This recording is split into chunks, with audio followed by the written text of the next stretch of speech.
So the Halo Infinite March weapon tuning update is live, and I thought I'd do a little impromptu video talking about my general thoughts on the changes before I do a deep dive into any of these weapons. And that is something that I want to get back into, is doing deep dives into weapons and how they function in Halo Infinite.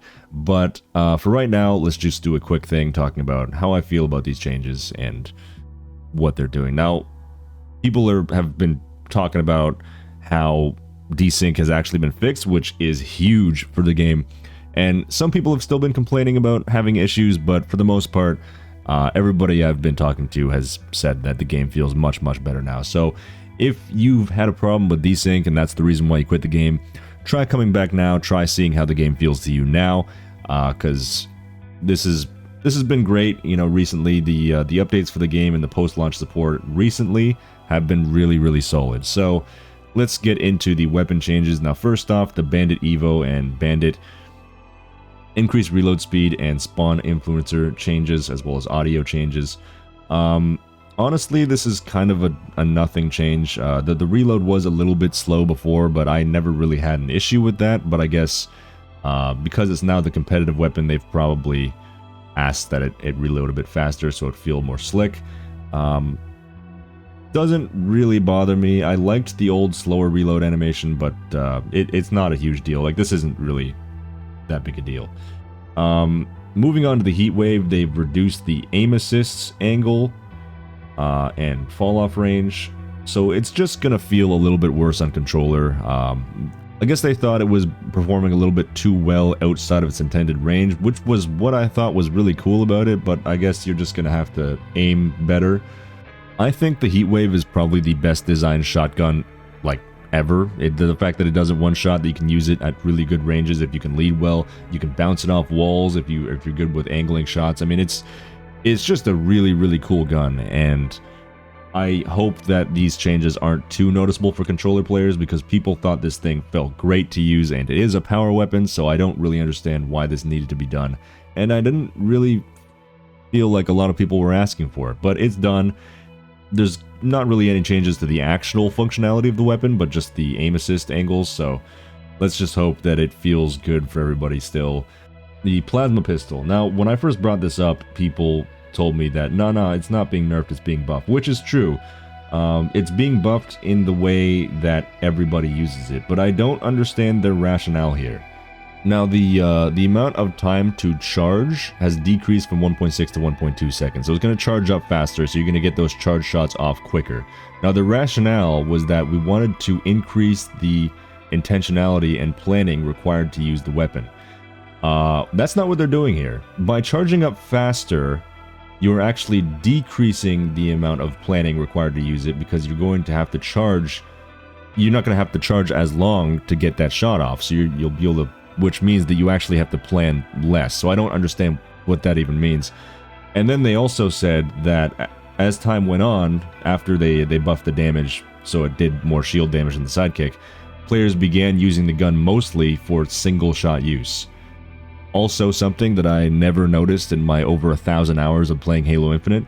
And actually, if you see someone using uncharged plasma pistol shots, you feel like they're probably trolling or just fucking around, because, like, it's not a good strategy. In fact, before this change went live, I made a point of going into custom games with Reyna and switching, you know, weapons with her and trying to actually kill people with the sidekick plasma pistol combo against just the sidekick by itself. And regardless of which one of us was trying to use the plasma pistol, the uncharged shots for the plasma pistol were just not working. It's too clunky.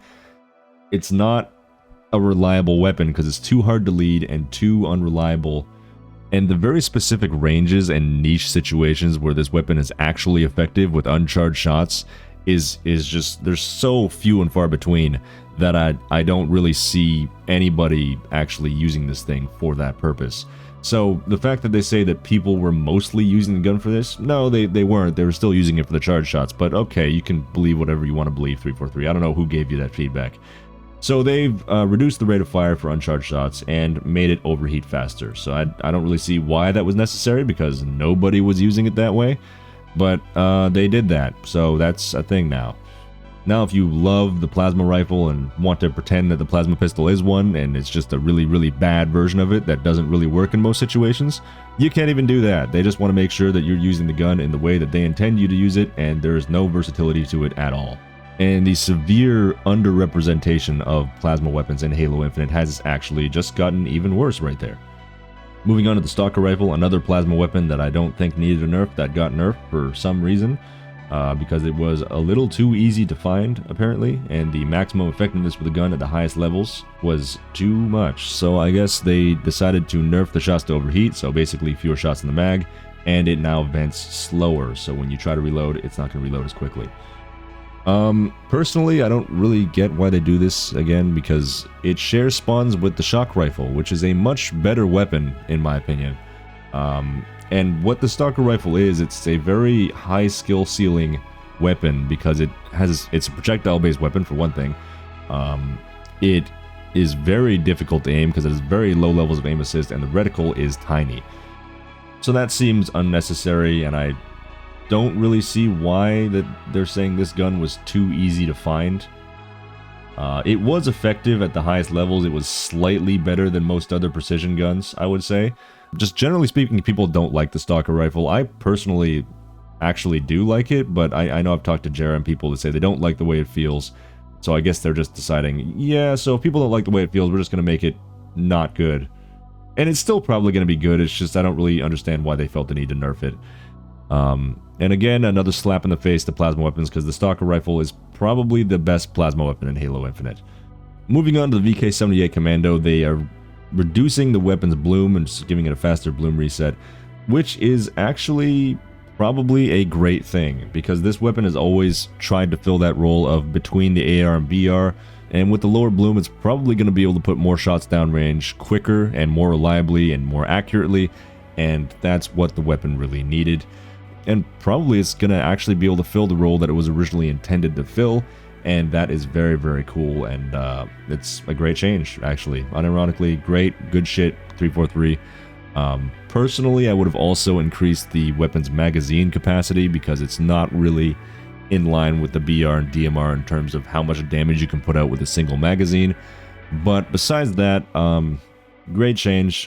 Even just with my first impressions of the weapon in the new patch, I think it feels much better. So with that said, let me know what you think about the weapon changes in the comments.